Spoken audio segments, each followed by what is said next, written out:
주간에 눈도 많이 오고 또 날씨도 굉장히 추웠습니다. 건강 때문에 힘든 시간 보내시지 않았으면 좋겠습니다. 그리고 추운 날씨에 지지 않고 살았으면 좋겠습니다. 짧은 영상인데 우리 영상 한번 같이 보시죠.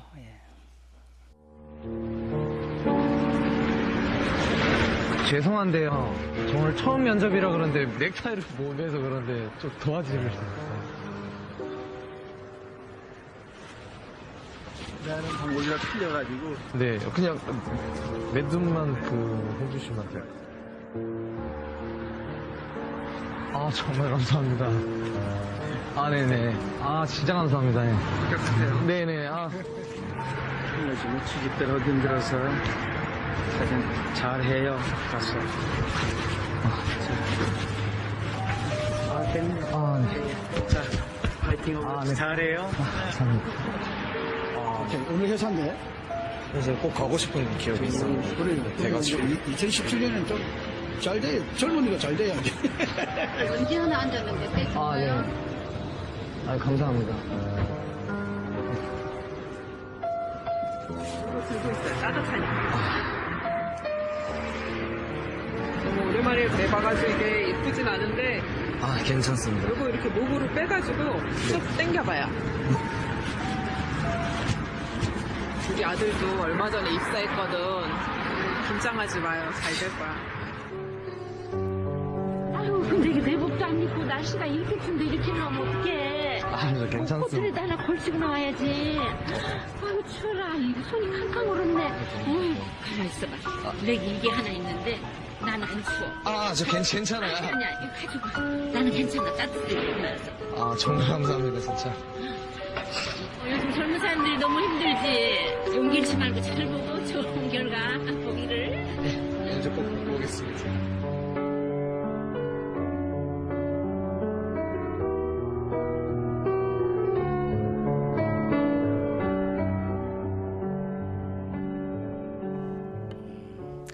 추운 날씨도 냉혹한 현실도 우리 따뜻한 마음들이 모아지면 우리가 얼마든지 이길 수 있습니다. 예수님의 마음은 따뜻한 마음입니다. 그래서 예수님을 믿는 우리들도 따뜻한 마음을 잘 품고 살면 주변 사람들의 마음을 훈훈하게 하고 또 세상의 사랑의 온도를 조금씩 올릴 수 있게 되는 것입니다. 예수님의 따뜻한 마음을 품고 세상의 사랑의 온도를 끌어올리는 우리 하나님의 백성들 되기를 주님의 이름으로 축복합니다. 매년 1월 둘째 주 설교는 우리 교회 표호를 가지고 이렇게 설교를 합니다. 금년도 우리 교회의 표호, 우리 여러분 보실 때 왼쪽 현수막에 기록이 되어 있는데 한번 힘차게 한번 같이 읽어보겠습니다. 거룩한 백성 제사장 나라. 여기도 쉽습니다. 자신이 누구이고 어떻게 살아가야 되는가 알자는 것이죠. 정체성과 사명이라고 그렇게 말할 수 있는데요, 그것을 아주 그냥 함축적으로 보여주는 문구입니다. 내가 누구인가, 나는 무엇을 위해서 어떻게 살아가야 되는가, 이런 부분들을 다시 한번 점검하고 또 그런 삶을, 인생을 살자는 것입니다.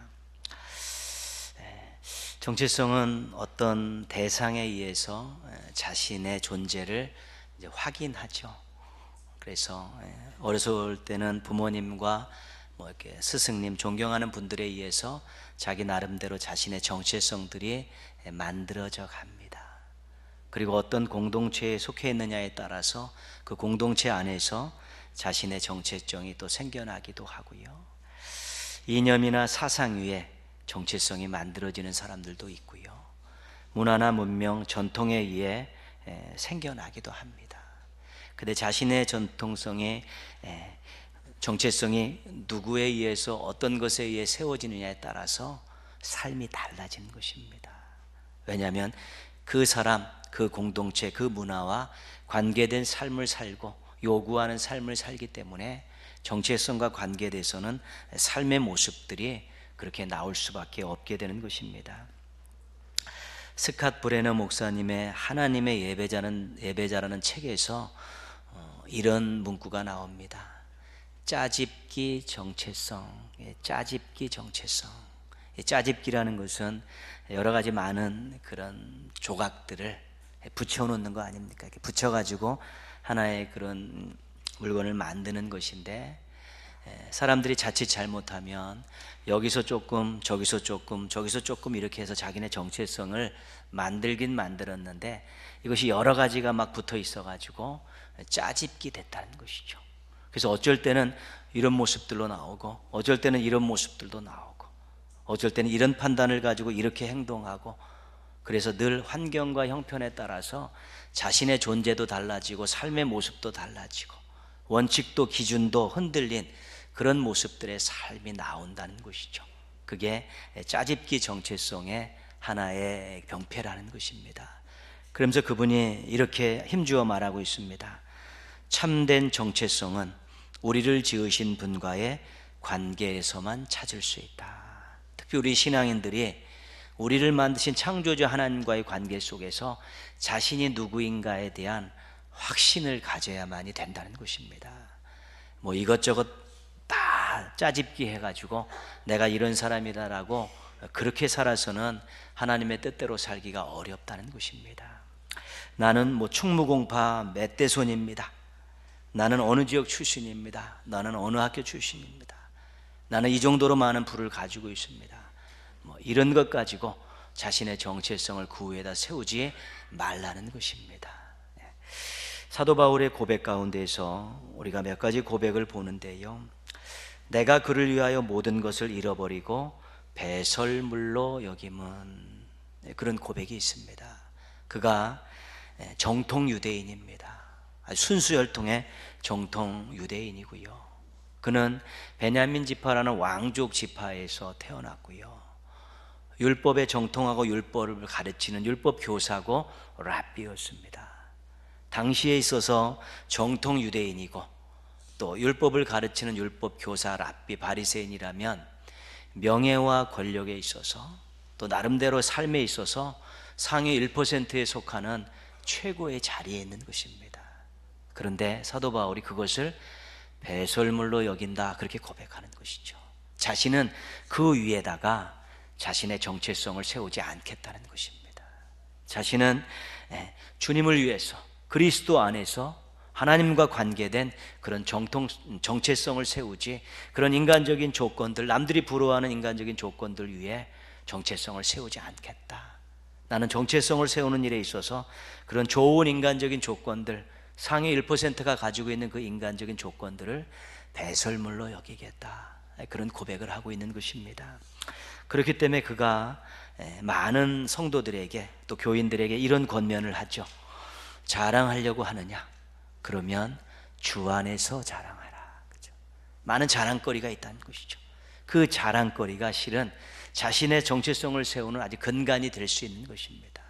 그러나 그것 자랑하지 말고 그것을 주신 주님을 자랑하는 것입니다. 그래서 주님 위에 주님 안에서 자신의 정체성을 세우도록 하라라고 자기가 개척한 교회의 교회인들과 성도들에게 끊임없이 이야기하고 있는 것입니다. 자랑거리가 있습니까? 남들보다 두드러지고 남들이 없고 안 된 것, 그런 것들 아주 내세울 만한 자랑거리가 있습니까? 그것 때문에 자긍심을 갖게 하고 또 그것을 자신을 당당하게 소개하는 주요 내용이 있냐는 것입니다. 자랑거리가 있습니다. 그것 때문에 자긍심도 생기고 어깨에 힘도 지고 남들 앞에 힘있게 이야기하고 자신을 이야기할 때 그것과 견주어서 소개하는 그런 자랑거리들이 있을 수 있다는 것입니다. 근데 그 자랑거리가 신앙과 관계가 있습니까? 하나님과 관계가 있습니까?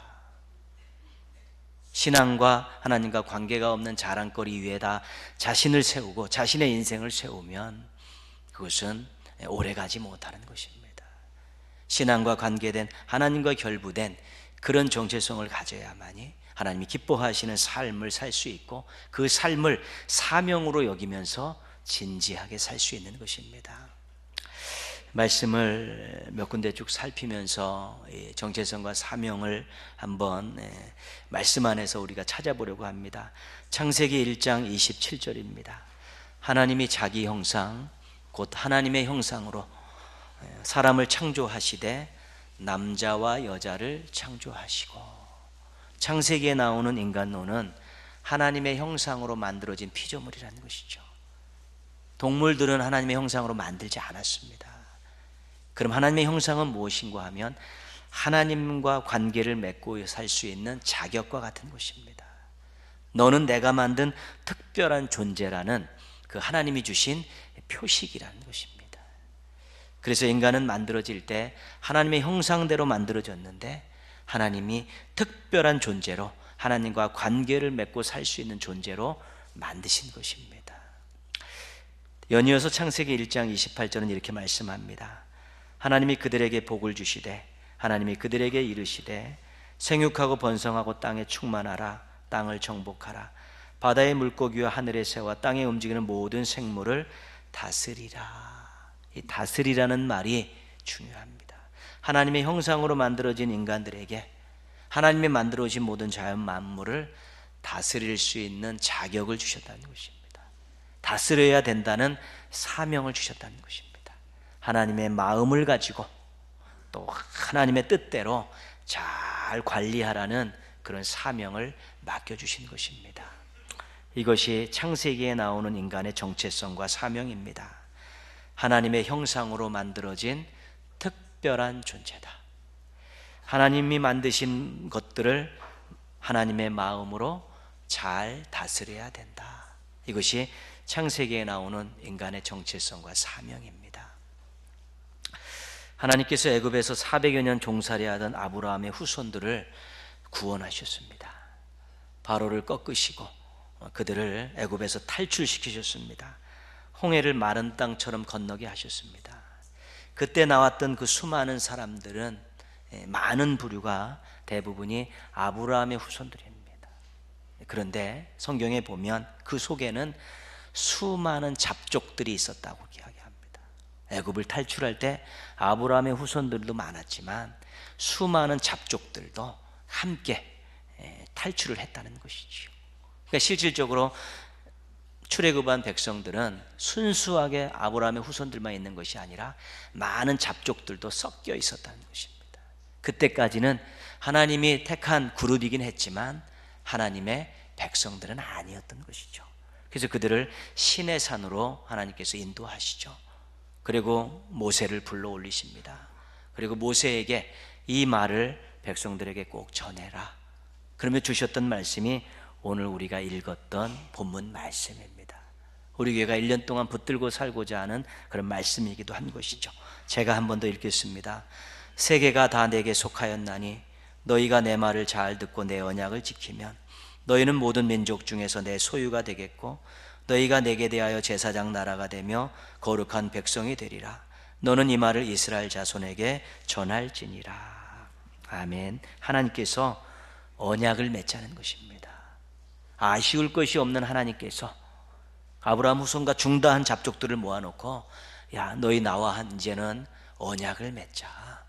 그렇게 하나님께서 먼저 제안하시는 것입니다. 우리가 인간들이 이스라엘 백성들이 우리 언약을 맺게 해주셔라고 아우성친 게 아니라 하나님께서 먼저 제안을 하신 것입니다. 내가 너희를 애굽에서 구원하였고 여기까지 인도했다. 이제부터 너희는 내 말을 잘 듣겠느냐? 너희들이 내 말을 잘 듣고 이 언약을 지키겠다고 약속하면 내가 너희들을 이제 내 거룩한 백성으로 삼겠다. 그리고 너희들을 제사장 나라로 세우겠다. 이것이 언약서 안에 담겨있는 내용입니다. 그러니까 모세가 그것을 들고 내려와서 백성들 앞에 그 언약서를 내놓은 것입니다. 하나님께서 우리를 애굽에서 구원하셔서 여기까지 인도하신 우리 하나님께서 이제 하나님을 왕으로 섬기고 하나님 말씀 잘 듣고 언약을 지키면 우리를 거룩한 하나님의 백성으로 삼아주신대. 그리고 우리를 제사장 나라로 세워주신대. 어떻게 하겠느냐? 모세가 하나님이 주신 언약서를 백성들 앞에 딱 내놓죠. 백성들이 그렇게 하겠습니다. 오케이 하고 거기다가 이제 수결을 하게 됐죠.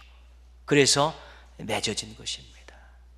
그때부터 이제는 아브라함과 그 수많은 잡족들이 하나님의 거룩한 백성으로 공식적으로 임명받게 된 것입니다. 이것이 출애굽기에 나오는 택한 백성의 정체성과 사명입니다. 하나님께서 책임져 주시는 하나님의 거룩한 백성이다. 하나님의 뜻을 세상에 전하며 살아야 된다. 이 출애굽기에 나오는 택한 백성의 정체성과 사명입니다. 요한복음 1장 12절입니다. 우리가 암송하고 있는데요. 같이 한번 암송할까요? 영접하는 자, 시작. 영접하는 자, 곧 그 이름을 믿는 자들에게는 하나님의 자녀가 되는 권세를 주셨으니. 아멘. 예수님을 믿는 사람들은 하나님의 자녀가 된다는 만고불변의 진리입니다. 그런데 자녀라는 말은 성경에서는 대부분 아들이라는 말로 많이 써 있죠. 왜냐하면 그런 남성 중심의 사회에서 기록된 그런 성경이기 때문에 그렇습니다. 아들로 나오면 자녀로 이해하시면 됩니다. 근데 이 아들이라는 신분에는 두 가지 개념이 들어 있습니다. 첫 번째는 상속자입니다. 상속자. 아들은 첫 번째로 상속자입니다. 디도서 3장 7절에 보시면요, 우리로 그의 은혜를 힘입어 의롭다 하심을 얻어 영생의 소망을 따라 상속자가 되게 하려 하심이라. 그러니까 우리가 하나님의 자녀가 되었다는 것은 상속자라는 것이죠. 아버지 하나님으로부터 유산을 물려받을 수 있는 자격이 있다는 것입니다. 그런데 하나님께서 주시는 유산 가운데 가장 큰 유산이 무엇인가 하면 하나님 나라입니다. 하나님의 아들들은, 하나님의 자녀들은 하나님 나라를 유산으로 받을 수 있는 것이죠. 그래서 언제 죽어도 하나님 나라 갈 수 있는 확신이 거기서 생기는 것입니다. 그리고 우리가 정말 너무 사랑스러워서 하나님이 주시는 귀한 것들 많이 누리며 살고 있지 않습니까? 또 우리가 기도함을 통해서 하나님께서 응답해 주시며 주시는 또 많은 것들도 누리죠. 하나님의 것을, 우리가 많은 것을 누리며 살고 있습니다. 사랑하는 마음으로 주신 것들, 기도를 들어 응답해서 주신 것들을 많이 누리며 사는데 그거 다 자녀이기 때문에 누리는 복들입니다. 일종의 유산을 지금 우리가 삶의 자리에서 누리며 살고 있는 것이죠. 그래서 예수님을 믿고 하나님의 자녀가 되었습니다. 이것은 풍성한 삶, 행복한 삶의 근거가 되는 것입니다. 왜요? 하나님의 것을 자신의 삶에서 누릴 수 있고요, 이제는 하나님 나라에 갈 수 있기 때문에 하나님의 자녀라는 것은 참 행복한 일이고 만족한 일입니다. 근데 이 아들이라는 신분에 들어있는 또 하나의 개념은 뭐냐면 대리자입니다. 대리자.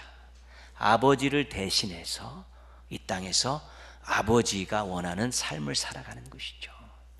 여러분, 시편 2편에 보면 그게 제왕시인데, 메시아시인데요, 2편 7편에 보면 이런 말씀이 있습니다. 너는 내 아들이라, 오늘 내가 너를 낳았도다. 우리 찬양으로도 부르는 내용인데요, 왕이신 하나님께서 메시아를 향해서 너는 내 아들이라, 오늘 내가 너를 낳았다. 그래서 그 메시아가 하나님의 아들이라는 것이죠. 근데 그 내용을 보면 뭐냐면 그 하나님의 아들 메시아가 세상의 군왕들을 다스리고 나중에 심판을 하는 것입니다. 누구를 대신해서요? 하나님을 대신해서 왕들을 심판하는 것이죠. 그래서 아들이라는 개념 속에, 자녀라는 개념 속에는 대리자라는 개념이 들어있는 것입니다. 그래서 아버지를 대신해서 아버지께서 섬기라 하시면 섬기고 나누라 하시면 나누는 그런 삶을 살아가는 사람들이 바로 자녀라는 것입니다.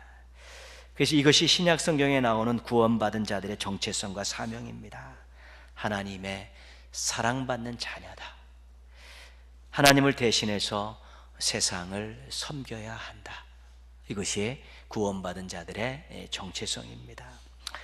제가 창세기, 출애굽기, 신약, 승약 성경에 나오는 이 정체성과 이 사명에 대해 말씀드렸는데 내용은 똑같습니다.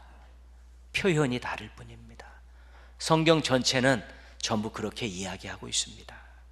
정체성은 하나님과의 관계입니다. 창조주 하나님의 형상으로 만들어진 피조물이다. 왕이신 하나님의 거룩한 백성이다. 아버지 하나님의 사랑받는 자녀다. 그게 우리의 정체성입니다. 눈치 보고 사는 인생들이 있습니다. 비교하면서, 남들과 비교하면서 자신감을 잃든지 아니면 우쭐대며 사는 인생들도 있습니다. 자기 존재감을 잃고 자기를 하찮게 여기며 살아가는 인생들도 있습니다. 정체성이 없는 인생입니다. 때로는 남들보다 조금 나은 것 가지고, 조금 좋은 것 가지고 우쭐대며 살아가는 인생들도 있습니다. 그것도 신앙의 정체성이 없는 것입니다. 하나님과의 관계 속에서 나는 하나님 보시기에 존귀한 자다, 특별한 자다, 하나님의 사랑을 받고 하나님의 인도함을 받는 자다. 그 누구하고 비교해도 나는 정말 하나님 보실 때 존귀한 자다. 그 어떤 인간 조건이 아니라 하나님이 순수하게 나를 특별하게 만드셨고, 나를 택하셨고, 나를 사랑하시고, 지금도 인도하시고 나를 책임져 주신다는 그런 신앙적인 확실한 정체성이 있을 때 당당하게 살 수 있는 것입니다. 하나님과 관계에 대해서 내가 특별한 존재이고 하나님이 나를 책임져 주시고 나를 인도해 주시는데요, 인간적인 조건들이 조금 부족하다고 해서 꿀릴 것이 없는 것입니다. 자신을 하찮게 생각할 이유가 없는 것입니다. 한번 같이 따라 하겠습니다. 창조주 하나님이 나를 알고 계십니다. 왕이신 하나님이 나를 책임져 주십니다. 아버지 하나님이 나를 인도해 주십니다. 이 고백이 여러분의 평생의 고백과 삶의 근거가 되기를 축복합니다. 사명은 세상과의 관계입니다. 창조주 하나님이 만드신 세상을 잘 다스려야 됩니다. 왕이신 하나님의 뜻을 세상에 전해야 되고요, 아버지 하나님의 마음으로 하나님이 주신 귀한 것들을 잘 베풀며 나누며 살아야 되는 것이죠. 그게 사명입니다.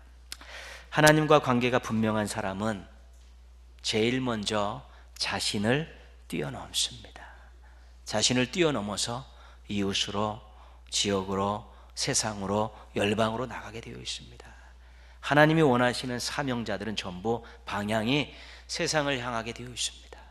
마음이 세상을 향해 열리게 되어 있고 손들이 세상을 향해 펼쳐지게 되어 있습니다. 그런데 이런 부분들이 잘 안 될 수가 있는 것이죠. 믿음이 좋다고 하는데 이기적인 모습을 벗어버리지 못하면 믿음이 좋은 게 아닙니다.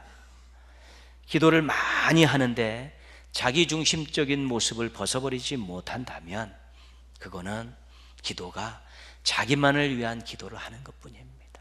자기 만족을 위해 하는 것입니다. 말씀을 많이 알고 있고 가르치면서도 넓게 보지 못하고 멀리 보지 못하면 그것은 형식만 붙들고 살아가는 것입니다. 너희는 세상의 빛이다, 너희는 세상의 소금이다라는 말의 의미를 잘 알 수 있어야 되는 것입니다. 우리가 정말 하나님과의 관계에서 내가 특별한 존재이고 자긍심을 갖고 살 만한 존재라는 것들에 대한 확실한 고백이 있으면 그 다음부터는 하나님의 뜻을 받들어서 하나님이 원하시는 자기를 넘어서는 그런 삶을 살아가고 섬기는 삶을 살아가게 될 때 그것이 진정한 사명의 삶이 되는 것이고 하나님을 기쁘시게 해드리는 아름다운 삶이 되어질 수 있게 되는 것입니다. 충성한다고, 헌신한다고요. 이것이 다 사명과 관계된 일입니다. 무엇 하나 일하는 것이 충성이고 헌신이 아닙니다. 그 일을 통해서 나를 넘어서 하나님의 뜻을 실현할 때 그것이 충성이고 헌신이죠. 자신을 위해, 자기 만족을 위해서 무언가 일을 붙들고 하는 것은 충성과 헌신이 아닌 것입니다. 한번 같이 따라 하겠습니다. 세상을 잘 보존하겠습니다. 세상에 하나님의 뜻과 사랑을 전하겠습니다. 세상에 받은 복을 나누어 주겠습니다. 이 고백이 평생의 결단과 삶의 모습이 되기를 주님의 이름으로 축복합니다. 그냥 던져져서 되는 대로 살아야 할 하찮은 존재가 아닙니다. 우리는 왔다가 그냥 가는 무의미한 인생이 돼서도 안 되는 것입니다. 우리의 존재는 무언가 인간적인 조건에 의해서 판단받는 존재들이 아닙니다. 입구, 없구의 문제가 아닌 것입니다. 되고 안 되고의 문제가 아닌 것입니다. 그냥 하나님 보시기에 특별하고 눈에 넣어도 아프지 않고요, 끊임없이 사랑을 베풀어 주시면서 행복하게 살기를 원하시는 그런 하나님께는 그런 존재라는 것입니다. 그렇기 때문에 세상을 향해 당당해야 되고요, 무언가 있고 없고 되고 안 되고 문제를 가지고 사람들에게 주눅들 필요도 없고요, 우쭐들 필요도 없는 것입니다. 그냥 멋지게 하나님께서 보내주신, 한 인생을 살도록 보내주신, 일정 기간 이 땅에 살도록 보내주신 하나님의 자녀들입니다. 하나님의 백성들인 것입니다. 그런 당당함이 있을 때 우리에게 맡겨주신 이 인생의 귀한 삶을 사명으로 여기며 살아갈 수 있게 되는 것입니다. 하나님이 나에게 이런 삶을 원하시는구나, 하나님이 나를 통해서 이런 영광을 받으시길 원하시는구나, 그런 것이 돼야죠. 꿈이 뭡니까? 인생의 꿈이 뭡니까? 인생의 목적이 무엇입니까? 나는 이것입니다, 이야기할 수 있어야 되는데요, 그게 직업이 되면 안 됩니다. 그 꿈이 아닙니다. 나는 정말 세상에 하나님의 뜻을 전하며 살겠습니다. 나는 하나님의 영광을 위해 살겠고요, 받은 은혜와 복을 마음껏 나눠주며 살겠습니다. 그런데 그렇게 살기 위해서 이런 직업이 필요합니다. 그렇게 살기 위해서 나에게는 이 정도의 그런 물질이 필요한 것입니다. 그렇게 살기 위해서 나는 이런 쪽의 사회적인 유치가 필요합니다. 이렇게 이야기해야 되죠. 그런 직업이, 어떤 자리가 꿈이 돼서는 안 되는 것입니다. 그 직업과 그 자리에서 그 부와 건강을 가지고 하나님께, 하나님이 주신 이 세상에서 하나님의 뜻을 실현하며 하나님 주신 은혜와 복을 나누며 살겠습니다. 그것이 사명 있는 삶이고요, 그렇게 살게 되면 거기에 기쁨과 감격이 넘쳐나게 되는 것이죠. 때로는 그런 것들이 부족합니다. 그러면 거기에 맞춰서 그렇게 살면 되는 것입니다. 세상의 모든 사람들은 똑같이 살 수가 없고, 똑같은 직업 가지고 살 수 없고요, 똑같은 삶의 형편 가지고 살 수 없고요, 똑같은 재산 갖고 살 수 없습니다. 다 다릅니다. 그러나 그 주어진 것 가서 그 자리에서 그것 가지고 정말 나는 하나님의 특별한 존재의 거룩한 백성이다라고 세상을 향해서 내가 하나님의 뜻을 전하고 사랑을 베푸는 제사장 나라의 사명이 있다라고 생각하며 살면 그 안에 기쁨이 있고 만족이 있는 것입니다.